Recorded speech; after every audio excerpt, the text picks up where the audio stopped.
సహజానికి ఏడవటం పడుదోకోవాలంటే ఏడిచి, క్రాపు చేయించుకోవాలని ఏడిచి, వాడి కామన్ సెన్స్ ఎంత ఉందో వీటికి ఏడ్చేవాడికి అంతే ఉందన్నాడు భగవద్గీతలో. క్రాపు చేయించుకోవాలంటే అయ్యో ఈ 2 నెలల నుంచి ఉంటున్నటువంటిది పోతున్నావా చుట్టా అంటా. కనుక దానికి ఎంత బుద్ధి ఉందో దీనికి అంతే బుద్ధి ఉంది అని లెక్కని చెబుతున్నాడు.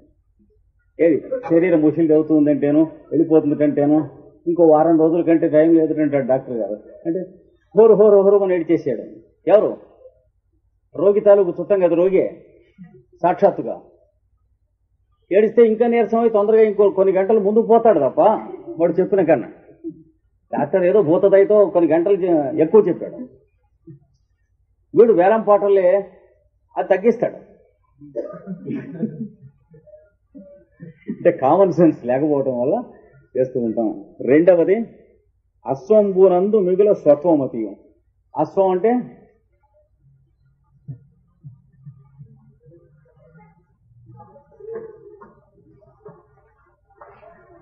స్వము అంటే తన సొత్తు. అది కలవాడే స్వామి అంటారు, యజమాని. దీని ముందు ఆ పెడితే తన సొత్తు కానిది అశ్వం అంటే. తన సొత్తు కాని దాని యందు స్వత్వ బుద్ధి, తన సొత్తు అనేటువంటి బుద్ధిని అన్నాడు.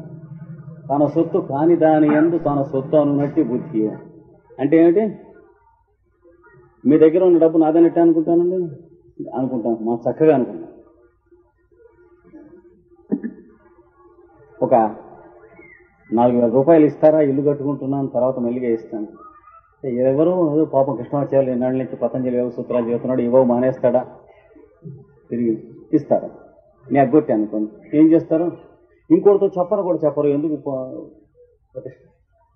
అది అస్వబుద్ధికి స్వబుద్ధి అంటే ఇంకోటి సొత్తుకి తన సొత్తు.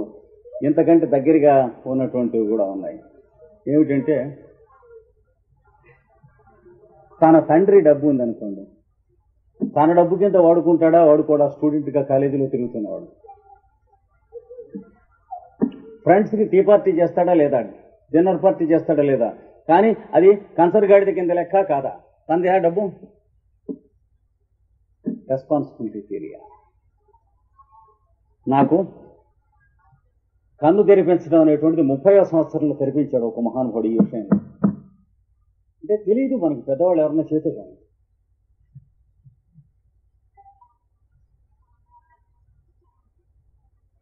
నేను గుంటూరు హిందూ కాలేజీలో చదువుకుంటూ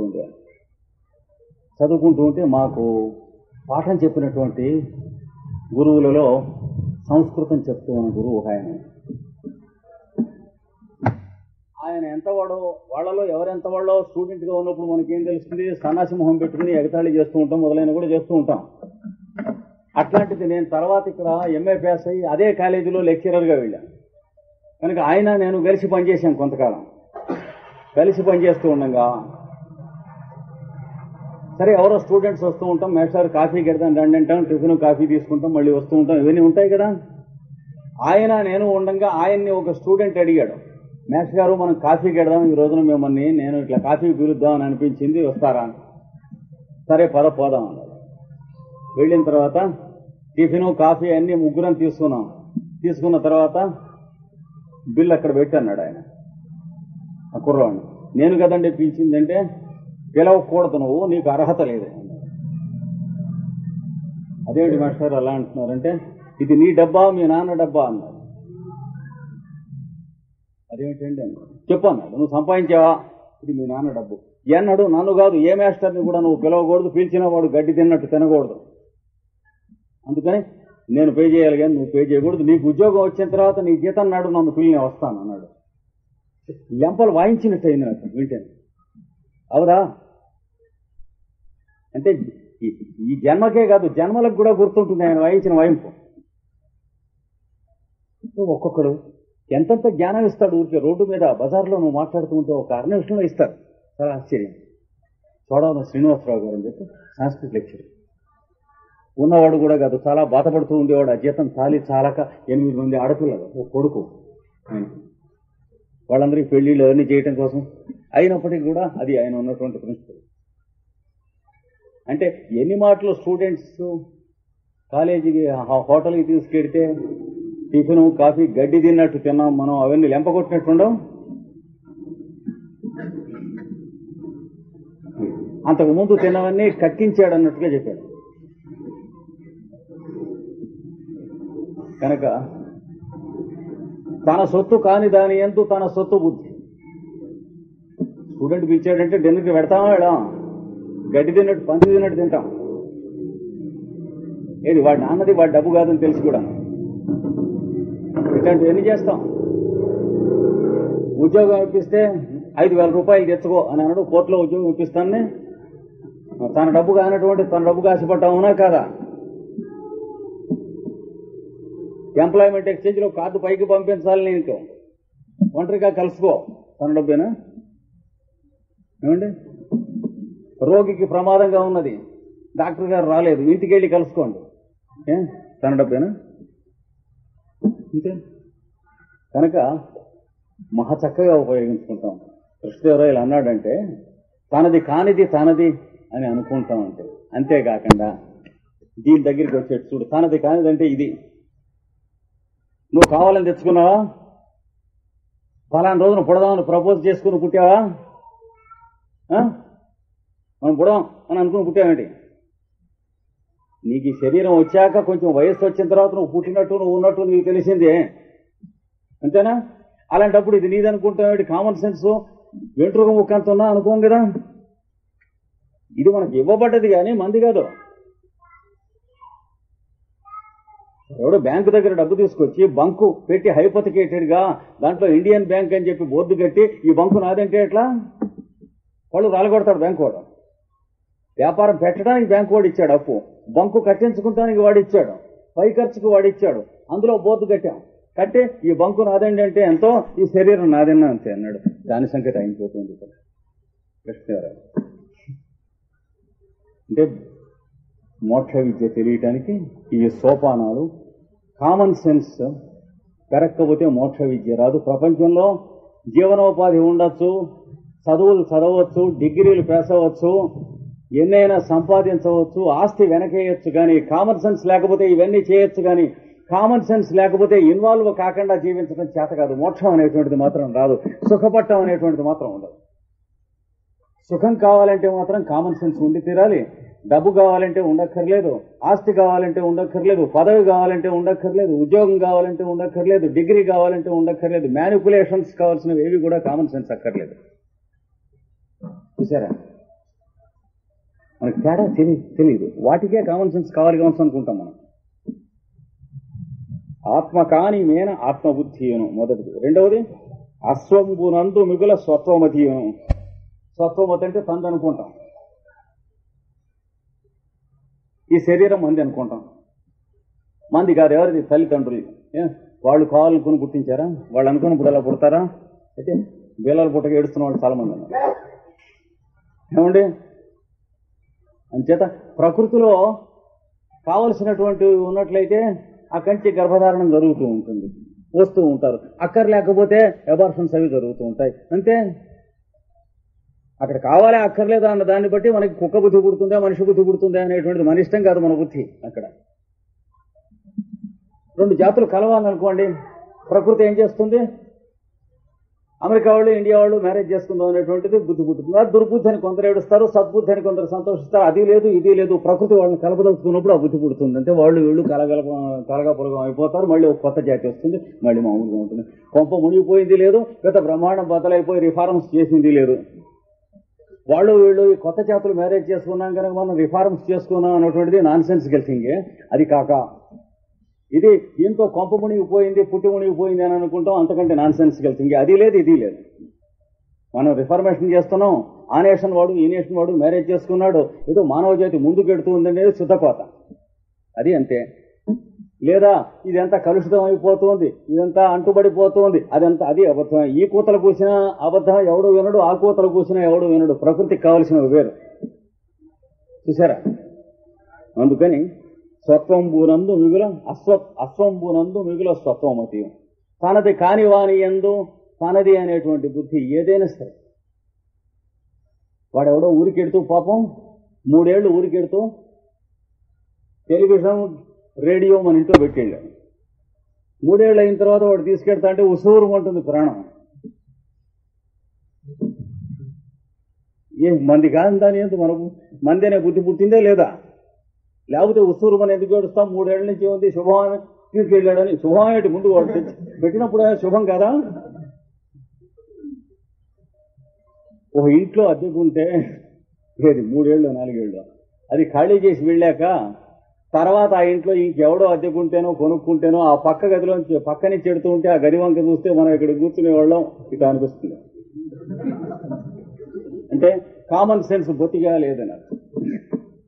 కనుక ఇది రెండవది అన్నాడు అజ్ఞానానికి కారణం. అంటే వృద్ధానికి కనీసం 3 అయినా ఉండాలి కదా. కోళ్ళు పీట నిల్చోవాలి, కుర్చీకి 4 ఉండాలి, లేకపోతే కనీసం 3 ఉండాలి ముక్కాల పీటకి. 2 ఇప్పుడు చెప్పాడు. రెండవది సత్వమతి అవనివర్య అవిద్యను మహాతరువును ఉత్పత్తికి ఈ ద్వయంగు విత్తు మొదలు.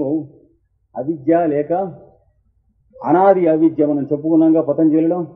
దానికి ఆ విత్తనం మొలవటానికి ఏదైనా విత్తనం కావాలంటే చెట్టు యొక్క మొగ భాగము ఆడభాగము ఉండాలి కదా. కనుక తాను శరీరం అనుకుంటామేమో మొగ భాగం, తనది కాంతి తనదనుకుంటాం ఆడభాగం. ఈ రెండు కలిసి అవిద్య అనేటువంటి విత్తనం పుడుతుంది అజ్ఞానం.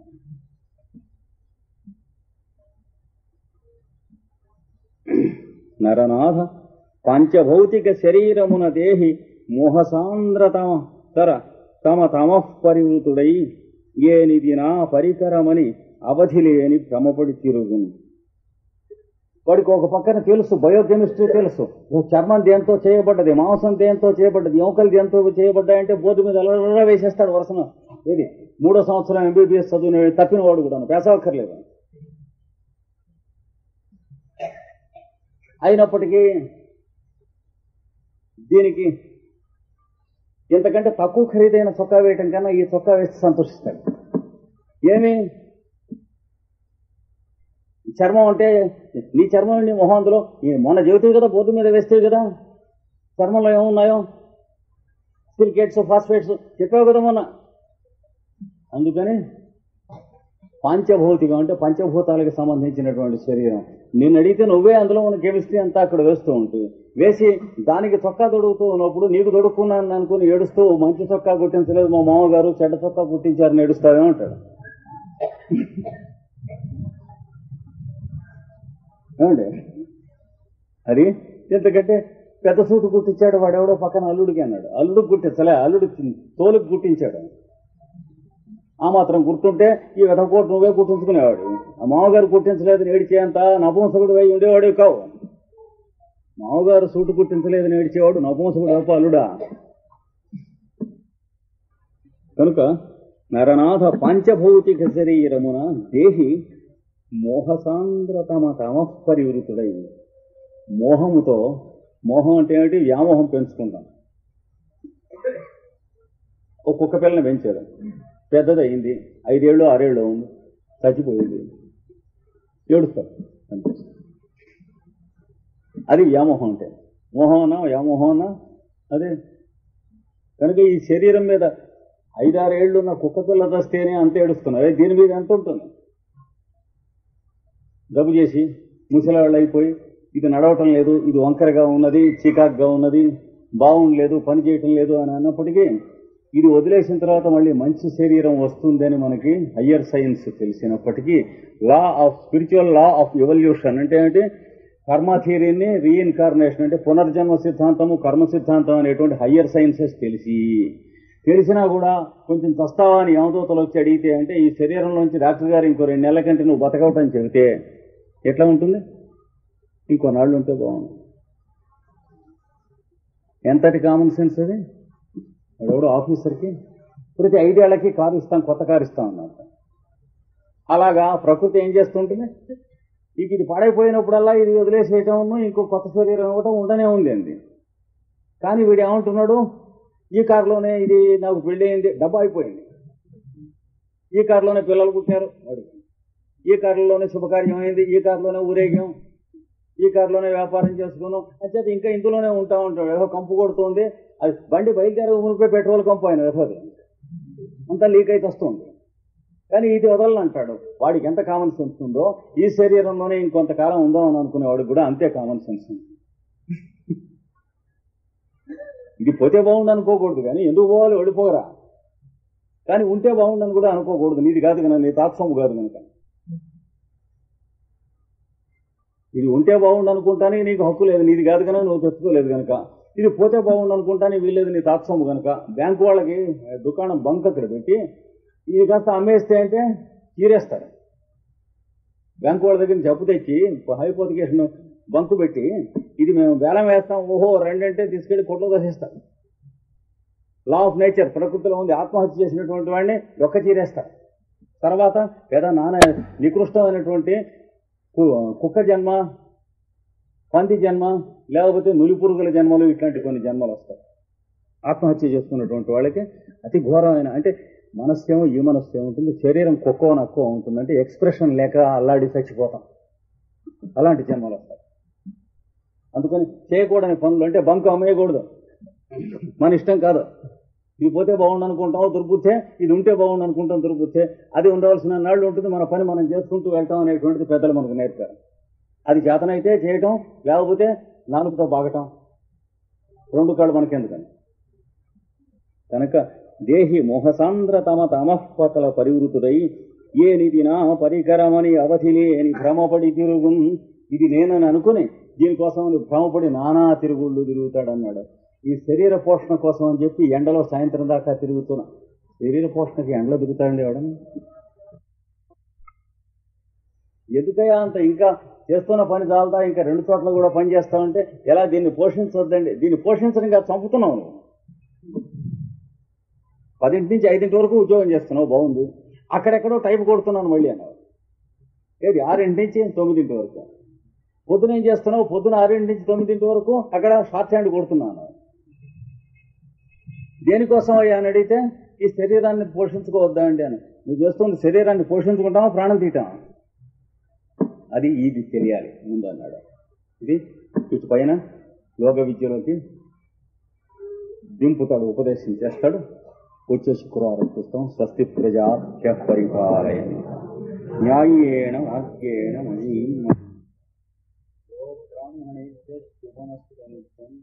లోకాత్ సమస్తాత్ సుఖినో భవంతు. చెప్పినటువంటి ప్రణాళిక, కృష్ణదేవరాయల ప్రణాళిక ప్రకారం ఇంతవరకు ఖాండిక్య కేశిధ్వజ సంవాదం అనేటువంటి దాంట్లో ఆయన చెప్పినటువంటి పాయింట్స్ మళ్ళా ఒక మాట చూద్దాం. మొదటి, ఆత్మ కాని మేన ఆత్మబుద్ధి అన్నాడు. అంటే నేను తాను అనేటువంటి శాంతి, ఈ రెండు తేడా తెలుసుకోవాలి. తెలుసుకున్నప్పుడు మళ్ళీ తాళం అయితే తెలుసుకుంటే దీని కిందికి ఏమేమి వస్తాయి? ఆత్మ కాని దాని దగ్గర కిందికి దేహము,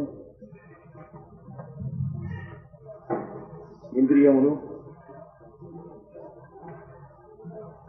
మనస్సు, అంటే ఐడియాస్, ఐడియల్స్, కాన్సెప్ట్స్ అన్ని కలుపుకొని ఇంక్లూడ్ అవుతుంది మనస్సు. ఇంద్రియములు, మనస్సు, ప్రాణము, ప్రాణమైపోతుంది, బుద్ధి, వీటికి సంబంధించిన అన్నీ కూడా,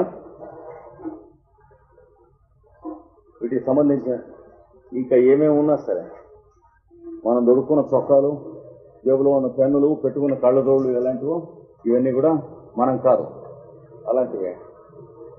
కనుక ఆత్మ కాని మేన, ఆత్మ కానటువంటి వీటి యందు ఆత్మబుద్ధి అంటే నేను అని అనుకుంటాం.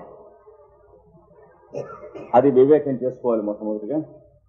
అంటే దేహానికి జబ్బు చేసింది అనే బదులు నాకు జబ్బు చేసింది అనేటువంటి భావం, ఆ రెంటికి తేడా, కన్ఫ్యూజన్ పోవాలి.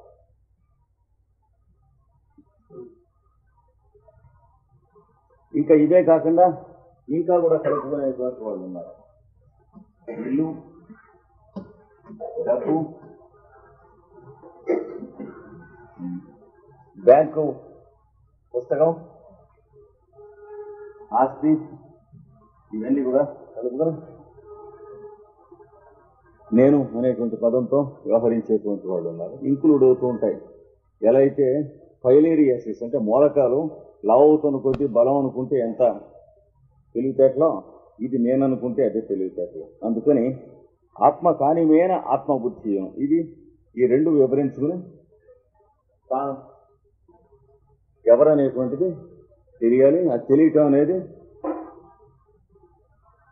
నాయమాత్మ ప్రవచనైన లభ్య. దీన్ని డెఫినేషన్స్ వల్ల కానీ, లేకపోతే అంటే నిర్వచనాలు మొదలైన ప్రవచనాలు, లేకపోతే డిస్క్రిప్షన్స్ వల్ల కానీ, ఎగ్జాంపుల్స్ వల్ల కానీ తెలియదు. ఎన్ని చెప్పుకున్నా ఏం చేసినప్పటికీ కూడాను దానికి సంబంధించినటువంటి ప్రవర్తన ఒకటి మనం పెట్టుకునే జీవితంలో, ఆ ప్రవర్తన ప్రకారం వీటన్నిటినీ కూడాను అమల్లో పెట్టుకున్నట్లయితే అలైన్మెంట్ అంటాడు వేళాకూరుడు. అంటే ఏమిటి?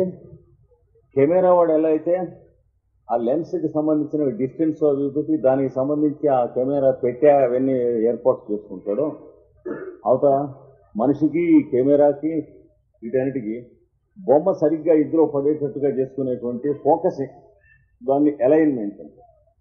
కనుక తనతో ఇవన్నీ అలైన్మెంట్ అవ్వాలి. ఎడ్యుకేషన్ అనే మాటకి అది ఒక్కటే సరైనటువంటి అర్థాన్ని జ్వాలకూరుడు చెప్పారు. మిగతాది మనం చేస్తూ ఉన్నటువంటిదంతా కూడాను నానా ట్రాష్ తీసుకొచ్చి బుర్రలో పోసి దాన్ని ఎడ్యుకేషన్ అంటున్నాం. At best it is a memory test అన్నాడు. ఎవడికి ఎక్కువ చెత్త గుర్తుంటే వాడికి ఎక్కువ మార్కులు వస్తాయంటే అంతే అన్నాడు. At best it is a memory test. Education ఏమిటన్నాడు.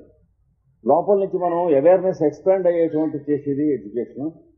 దానికి అలైన్మెంట్ అనేటువంటిది కావాలి. అది అలైన్మెంట్. కనుక ఇది ధ్యానం చేత తెలుస్తుంది. ఏమేం కావాలి దీన్ని తెలియటానికి? ప్రవచనాలు, నిర్వచనాలు ఇవన్నీ లాభం లేదన్నారుగా.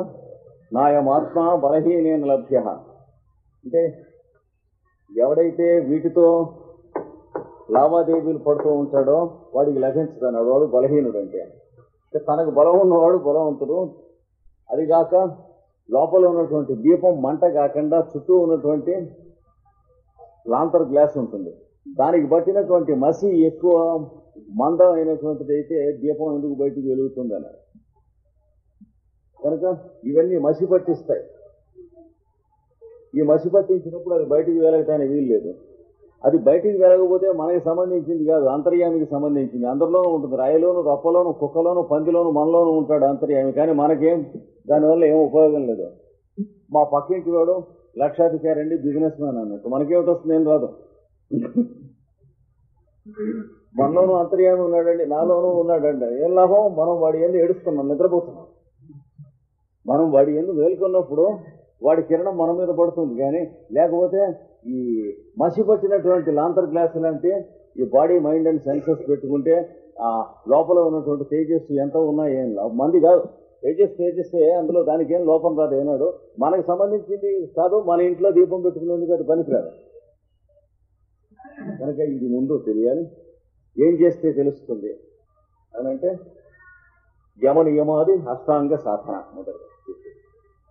వాటితో పాటు భక్తి యోగము జోడించాలి.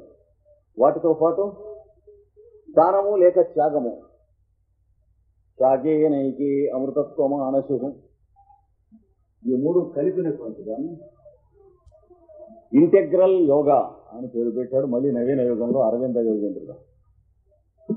ఇంకే అర్థం, పూర్వం ప్రాచీనంలో యోగానికి ఇవన్నీ అంగాలుగా ఉండి ఒకే యోగంగా ఉండేది. కలో కాస్త తీసుకుని ఎందుకని లొకేషన్ కాన్షియస్నెస్ ఇంకా రాలే. బ్రెయిన్ నరువు వస్తే కదా జంతువుకి అది అలా కొన్ని వేల జన్మలు అవుతాయి. అది అయిన తర్వాత మళ్ళీ నరజన్మలోకి వస్తుంది. నరజన్మలోకి వస్తూ ఉండగానే ఏమవుతుంది? వీడికి వివేకం అనేటువంటి ఒకనొక ప్రజ్ఞ ఇవ్వబడ్డది. అంటే ఇది మంచి, ఇది చెడు తెలుసుకుంటాం. ఇది తినదగినది, ఇది తినదగినది. ఇది తెలియదగినది, ఇది తెలియదగినది, ఇది ఆచరించదగినది, ఇది ఆచరింపదగినది అనేది తెలియటం వస్తుంది. దాన్ని వీడే ఉపయోగించుకునేందుకు ప్రకృతి వీడికి వదిలిపెడుతుంది మొట్టమొదటిగా నరజన్మ వచ్చాక. అంతకుముందు ఏం చేసింది? ప్రకృతి వీడికి వదిలిపెట్టలేదు. వృక్షాలైతే తానే చేసి పెట్టింది వృక్షానికి కావాల్సింది. వృక్షానికి ఎన్ని నీళ్లు కావాలో అన్ని నీళ్లే పీల్చుకుంటుంది వేళ్లల్లోంచి, దానికి అక్కర్లేని నీళ్లు పీల్చడం. వృక్షానికి సూర్యరశ్మి ఎంత కావాలో అంత సూర్యరశ్మినే స్వీకరిస్తుంది, అంతకంటే స్వీకరించదు. ఒకవేళ సూర్యరశ్మి పడకుండా ఏదన్నా మొక్క అడ్డం ఉంటే ఆ వృక్షం ఇలా పెరుగుతుంది. ఇవన్నీ ప్రకృతే సహకారం చేసి సహాయం చేస్తూ ఉన్నది, కానీ వీడికి వదిలిపెట్టలేదు వృక్షం గడిచి. అందుచేత వృక్షం మిస్బిహేవ్ చేయడానికి వీల్లేదు. అలాగే జంతువులకు కూడా ఎంత ఆహారం కావాలో అంతే ఆహారం తింటుంది, కానీ అంతకంటే కావాల్సినటువంటి తిందో. మా పిల్లవాడి పెళ్లి వేళ అని చెప్పి గేదె గొడ్డుకి ఇంకాస్త కుడితి వస్తే తాగుతుందా? తాగదా. కాదు, ఇంకాస్త తాగని 100 రూపాయల కాగితం చూపిస్తే పచ్చకాగితం ఉంటాం మనం. పచ్చకాగితం చూపిస్తే తాగుతుందా? తాగదా. మరి మన స్నేహితుడింటో పెళ్లి అంటే మరో మాట భోజనం చేయమంటే గడ్డి తిన్నట్టు తినం. ఈ తప్పుడు పని మానవ జన్మ వచ్చేటికి వస్తుంది. ఎందుకని? మానవ జన్మలో జంతు జన్మ దగ్గరికి వచ్చేటికి దీని శరీరానికి అక్కర్లేకే తినలేకపోవటమే కానీ తినగలగటం అనేటువంటిది లేదు. అక్కడ ఆపేస్తుంది. ప్రకృతి రక్షిస్తూ ఉన్నది అహోరాత్రాలు. అలాగే దప్పిగా అయినప్పుడే తాగుతుంది జంతువు, దప్పి కానప్పుడు తాగదు. అలాగే కామమునకు కావలసిన సమయం ఉన్నప్పుడే స్త్రీ పురుష జంతువులు కామాన్ని పొందుతాయి, మిగతా టైంలో కామాన్ని పొందవు. ఇన్ని కూడాను మానవుడికి వీడి చేతికి వదిలిపెట్టబడ్డాయి వీడికి ఎవల్యూషన్ లో వచ్చేటప్పటికి. ఎందుకంటే వీడికి ఒక హయ్యర్ డైమెన్షన్ ఆఫ్ కాన్షియస్నెస్ ఇవ్వబడ్డది కనుక. అందుకని వీడేం చేస్తాడు? కొత్తగా స్వాతంత్ర్యం ఇవ్వబడ్డటువంటి వాళ్ళని ఏం చేస్తాం మనం తెలుసు కదా. 10-12 తరాల నుంచి మా జన్మలో మా వంశంలో చదువు లేదనుకోండి, నాకు చదువు చెప్పించి నేను ఐఏఎస్ పాస్ అయ్యాను అనుకోండి, నేను ఆఫీసర్ని వేస్తే ఏం చేస్తాను? తింటాను మిమ్మల్ని అందరినీ. అంతే కదా, మీకేం చేసేది ఏం లేదు. మీరు ఏం తెచ్చారని అడుగుతాను అంతే. అలా కొత్తగా స్వతంత్రం వచ్చిన వాళ్ళని ఏం చేస్తాం?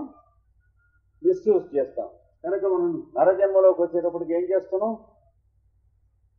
జంతువులేమో తినగలిగినంతే తింటాయి, ఆ పైన తినడానికి అవకాశం లేకుండా ప్రకృతి చేస్తే మనం తినగలిగిన తర్వాత కూడా రుచిగా ఉంటే ఇంకాస్త తింటూ ఉంటాం. చూసారా? దప్పికైతేనే తాగుతుంది జంతువు, కాకపోతే తాగలేదు. కానీ దప్పి కాకపోయినా సరే ఏది నానా అడ్డమైనవి మనం తాగుతాం కదా. మంచినీళ్లే కాకుండా, పాలే కాకుండా కాఫీ, టీ, కళ్ళు, సారాయి, మద్యము మొదలైనటువంటివన్నీ తాగుతాం. మరి అంటే రుచిని బట్టి మనం తాగుతాం. ఇది ప్రకృతి జంతువుల్ని కానీ వాటిని కానీ రుచిని బట్టి తాగేట్టుగా లేదు, వాటికి కావలసినవి తాగేట్టుగా పెట్టింది. అందుకనే మనకి తంత్రశాస్త్రంలో ఒక చెప్పాడు, కాళీ తంత్రంలో నరభావన చాలా దుష్టభావన అన్నాడు. అంటే ఏంటి? వాడు కావలసినవి తినడు, అక్కర్లేనివి కూడా తింటూ ఉంటాడు. కావలసినవి తాగడు, అక్కర్లేనివి కూడా తాగుతూ ఉంటాడు. కావలసినప్పుడు కామం చరించాడు. ఎప్పుడు కావచ్చు అప్పుడు వాడు సెక్స్ అనేటువంటిది వినోదం తప్ప మానవుడికి దానికి నేచర్కి దానికి ఎట్యూనింగ్ ఉండదు వాడికి, మానవుడికి. అందుచేత ఏం చెప్పిందంటే నరభావన చాలా తుచ్చమైన భావన. వీడు ముందు పశుభావనలోకి రావాలి. అంటే ఏంటి? యానిమల్ ఇన్స్టింక్ట్స్ లాగా న్యాచురల్ గా అవసరం వచ్చినప్పుడే అవి తీసుకునేటువంటి స్థితి ముందు సాధన చేసుకోండి అన్నాడు. ఇది కాళీ ఉపాసనలో చెప్పాడు. పశుభావనతో ఉపాసన చేయండి అన్నాడు. అది అయిన తర్వాత వీరభావన, అంటే అప్పుడు జితేంద్రియత్వం కోసం చేసేటువంటి ఉపాసన. అది అయిన తర్వాత శివభావన. అది అయిన తర్వాత ఇతర స్త్రీ వంక చూసినప్పుడు శక్తి భావన, అంటే జగన్మాతృత్వ భావన. ఇది కాళీతంత్రంలో వాళ్ళు చెప్పింది. పశుభావన అంటే ఏమిటనుకుంటారు? పశుభావన ఏమిటనుకుంటారు? అంటే మానవుడు ప్రవర్తిస్తున్నట్టు మానేసి పశువులు ప్రవర్తిస్తున్నట్టు ప్రవర్తించు కొంతకాలం అన్నాడు. అంటే ఆకలిస్తేనే తిను, లేకపోతే తినకు, ఎంత వేసిందో అంతే తిను, అపాయం తినకు అని వాడు ఉద్దేశం. తప్ప వాడు అన్నాడు అంటే. అందుకని ఇలాగా పెడుతూ ఉంటే ఇన్ని జన్మలు నడుస్తూ ఉంటే చెవి సహస్ర బహుప్రయాణము, జన్మలు అనేక వేల జన్మలతో కూడినటువంటి బహుప్రయాణం. ఇక్కడెక్కడో అణువు దగ్గర నుంచి బయలుదేరుతుంది. ఈ ప్రయాణాలను చేసి చేసి చేసి ఇక్కడెక్కడికో మానవుడి దగ్గరికి వస్తుంది. మానవుడుగా అయి తేలి మానవుడు పరిశుద్ధుడు అయిన తర్వాత అయ్యేది కొన్ని వందల జన్మలు అయిన తర్వాత వీడు సిద్ధుడు అవుతాడు. ఇది జితేంద్రియుడు అవుతాడు, యోగి అవుతాడు. ఈ మధ్యన జరిగే ఎంత ప్రయాణం ఉందో చూడండి అని చెబుతున్నాడు ఈయన. ఈ జన్మలకి జని సహస్ర బహుప్రయాణమగు సంసారం పుత్రోవన్ సదా చనుచుండున్